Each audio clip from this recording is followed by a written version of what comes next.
नमस्कार. आज आपण बनवणार आहोत 1 किलो बेसन पिठाचे लाडू. हेच लाडू आपण दिवाळीच्या सणाला किंवा गौरी गणपतीच्या सणाला सुद्धा बनवतो. हा लाडू चविष्टच नाही तर पौष्टिक देखील आहे. लहान मुलांच्या शाळेला सुट्टी लागली की आवर्जून बनवली जाणारी ही रेसिपी आहे. मधल्या वेळेत छोट्या भुकेसाठी खायला एकदम परफेक्ट असा हा लाडू आहे. हाताला पीठ न चिकटता तुपाच्या अगदी परफेक्ट प्रमाणामध्ये हे लाडू कसे बनवायचे हे सगळे सिक्रेट्स या व्हिडिओमध्ये शेअर केलेले आहे. बेसन पिठाचा लाडू खाताना तोंडामध्ये टाळ्याला चिटकून राहू नये यासाठी मी एक खास ट्रिक या व्हिडिओमध्ये शेअर केलेली आहे.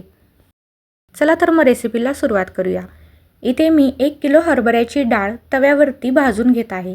भाजून घ्यायचे म्हणजे कलर बदलेपर्यंत भाजायचं नाही आहे, कडक अशी तापवून घ्यायची आहे. त्यानंतर ही डाळ आपण एका ताटामध्ये काढून घ्यायची आहे आणि ही डाळ आहे ती अशा प्रकारे पसरून ठेवायची आहे आणि पूर्णपणे थंड होऊन द्यायची आहे. ही डाळ पूर्णपणे थंड झाल्यानंतर याचं पीठ दळून आणायचं आहे. जर घरघंटीवरती दळणार असाल तर 3 नंबरची चाळण लावून हे बेसन पीठ तुम्ही दळून घ्या. हे पहा, अशा पद्धतीने मी घरघंटीवरच घरीच हे पीठ दळलेलं आहे. इथे मी त्या पिठापैकी 5 वाटी इतकं पीठ घेतलेलं आहे.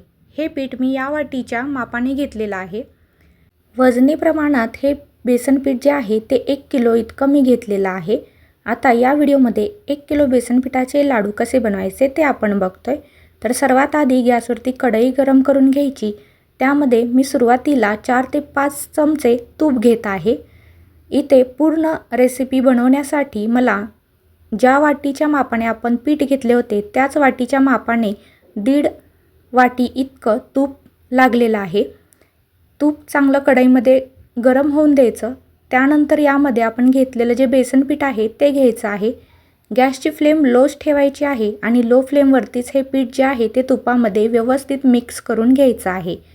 तुपामध्ये पीठ मिक्स करत असताना या पिठाच्या गाठी होतात, त्या गाठी मोडत आपल्याला हे पीठ भाजून घ्यायचं आहे. हे पहा, अशा प्रकारे उलटण्यानेच या गाठी पिठाच्या मोडायच्या आहेत आणि हे बेसन पीठ जे आहे ती गॅसच्या लो फ्लेमवरतीच भाजून घ्यायचं आहे. जेवढं छान हे पीठ भाजलं जातं तेवढाच चविष्ट चवीला असा लाडू तयार होतो. त्यामुळे बेसन पिठाच्या गाठी मोडत गॅसच्या लो फ्लेमवरतीच हे पीठ भाजून घ्यायचं आहे. जर गॅसची फ्लेम तुम्ही वाढवलीत आणि या पिठाच्या गाठी मोडल्या नाहीत तर हे पीठ कच्चे राहते किंवा करपलेसुद्धा जाते आणि चवीला लाडू जो आहे तो कडवट असा होतो. हे पहा, अशा पद्धतीने मी लो फ्लेमवरती 10 मिनिट हे पीठ भाजून घेतलेलं आहे. पिठाच्या गाठी मोडतच हे पीठ भाजलेलं आहे. भरपूर अशा बेसन पिठाच्या गाठी ते तयार होतात. मोडतच आपल्याला हे पीठ भाजावं लागतं. आता 10 मिनिट हे पीठ भाजून झाल्यानंतर अशा प्रकारे कलरला दिसायला लागलेला आहे. आता उरलेलं 4-5 चमचे जे तूप आहे ते या स्टेपला इथे आता आपल्याला घालून घ्यायचं आहे. हे पहा, उरलेलं 4 ते 5 चमचे तूप जे होतं ते मी आत्ता या बेसन पिठामध्ये घालून घेत आहे. त्यानंतर हे तूप जे आहे ते बेसन पिठामध्ये मिक्स करून घ्यायचं आहे. व्यवस्थित मिक्स करून घ्यायचं आहे. गॅसची फ्लेम लोच ठेवायची आहे. कुठेही गॅस वाढवायचा नाही, नाहीतर बेसन पिठाचा लाडू जो आहे तो चवीला चांगला होत नाही पीठ जर करपलं तर. आणि कंटिन्युअस चमच्याने हलवत राहायचं आहे. हे पीठ एकाच ठिकाणी करपून द्यायचं नाही आहे. सगळीकडे व्यवस्थित भाजलं गेलं पाहिजे. हे पहा, हे दुसऱ्यांदा घेतलेलं तूप जे आहे ते पिठामध्ये मी पूर्णपणे व्यवस्थित मिक्स करून घेत आहे. हे तूप पिठामध्ये मिक्स केलं की यातल्या सगळ्या गाठी मोडायला सुरुवात होते. पुन्हा एकदा तूप मिक्स केल्यानंतर मी हे पीठ असंच पुन्हा एकदा लो फ्लेमवरती अजून 10 मिनिटे भाजून घेणार आहे.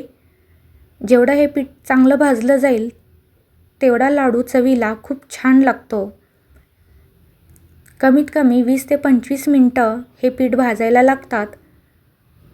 हे पहा, बेसन पिठाचा जो कलर आहे तो खूप छान असा व्हायला सुरुवात झालेली आहे.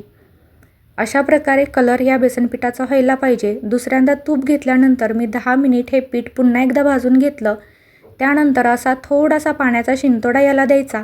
म्हणजे काय होतं, हे पीठ जे आहे ते दाणेदार असं होतं आणि आपला बेसन पिठाचा लाडू आहे तो सुद्धा दाणेदार होतो आणि खाताना तोंडामध्ये टाळ्याला अजिबात चिकटला जात नाही. आता हे पाण्याचा शिंतोडा जो आपण या पिठामध्ये दिला आहे त्यानंतर कमीत कमी 2 ते 3 मिनिट हे पीठ असंच लो फ्लेमवरती गॅसवरती भाजून घ्यायचं आहे। यातलं हे पाणी जे आहे ते पूर्णपणे कोरडं झालं पाहिजे। पाणी असंच राहून देऊ नका, नाहीतर लाडू लगेच खराब होईल, त्याला बुरशी येईल। त्यामुळे पाणी यातलं पूर्ण कोरडं होईपर्यंत हे पीठ आपण भाजून घ्यायचं आहे। जास्त वेळ लागत नाही। पाणी घातल्यानंतर फक्त 2 ते 3 मिनिट गॅसची फ्लेम लो ठेवलेली आहे, गॅस अजून बंद केलेला नाही। आणि जेव्हा पीठ पूर्णपणे भाजून झाले असं वाटतं तेव्हाच पाण्याचा शिंतोडा द्यायचा। त्यानंतर अगदी 2 ते 3 मिनिट लो फ्लेमवरती हे पीठ भाजायचं आणि आता गॅस पूर्णपणे बंद करून घ्यायचा। गॅस बंद करून घेतल्यानंतर हे पीठ जे आहे ते असंच कढईमध्ये ठेवू नका, एका मोठ्या ताटामध्ये किंवा परातीमध्ये काढून घ्या, नाहीतर कढई तापलेली असते आणि पीठ जे आहे ते करपण्याची शक्यता असते। आता हे पीठ जे आहे ते थोडंसं पसरवून ठेवूया, म्हणजे याच्यातली थोडीशी वाफ जाऊन देऊया। असंच जर या पिठामध्ये तुम्ही हात लावलात लाडू बनवण्यासाठी तर हाताला चटके बसतात। कमीत कमी 10 ते 15 मिनिट मी हे पीठ असंच ठेवणार आहे, थोडं थंड होऊन देणार आहे। 10 ते 15 मिनिटानंतर तुम्ही बघू शकता तूप सगळं वर आलेलं आहे आणि अशा प्रकारे हे दिसायला हे पीठ दिसतंय। पण इथे घाबरून जायचं नाही। जरी पीठ पातळ दिसत असलं तरी यामध्ये पिठी साखर घातल्यानंतर पीठ पुन्हा घट्ट होतं। अशा कन्सिस्टन्सीचंच पीठ आपल्याला लाडू बनवण्यासाठी लागतं। आता या पिठामध्ये 2 छोटे चमचे वेलची पावडर घालून घेत आहे, म्हणजे हे लाडू जे आहे ते चवीला अगदी चविष्ट होतील। त्याचबरोबर 5 वाटी बेसन पिठासाठी मी इथे त्याच वाटीच्या मापाने 3 वाटी पिठी साखर घेत आहे। ही पिठी साखर मी घरीच तयार केलेली आहे। आपली साखर जी असते ती मिक्सरमध्ये बारीक याची पावडर तयार करून घेतलेली आहे। जर तुम्ही विकतची पिठी साखर वापरत असाल तर त्यामध्ये भरपूर गाठी असतात पिठी साखरेच्या, त्या गाठी आधी मोडून घ्या, त्यानंतरच ती पिठी साखर या लाडूसाठी वापरा। आता तुम्हाला जर जास्त गोड हवा असेल हा लाडू तर तुम्ही अजून थोडी पिठी साखर घेतली तरीही चालेल। मी इथे 5 वाटी बेसन पिठासाठी 3 वाटी पिठी साखर घेतलेली आहे। व्यवस्थित आता हे मिश्रण मिक्स करून घेऊया। ही पिठी साखर जी आहे ते या बेसन पिठामध्ये पूर्णपणे मिक्स झाली पाहिजे। हे पहा, हातानेच मी इथे व्यवस्थित हे सगळं मिश्रण व्यवस्थित मिक्स करून घेत आहे। मिक्स करून झाल्यानंतर तुम्ही बघू शकता हे मिश्रण जे आहे ते थोडंसं असं घट्टसं झालेलं आहे।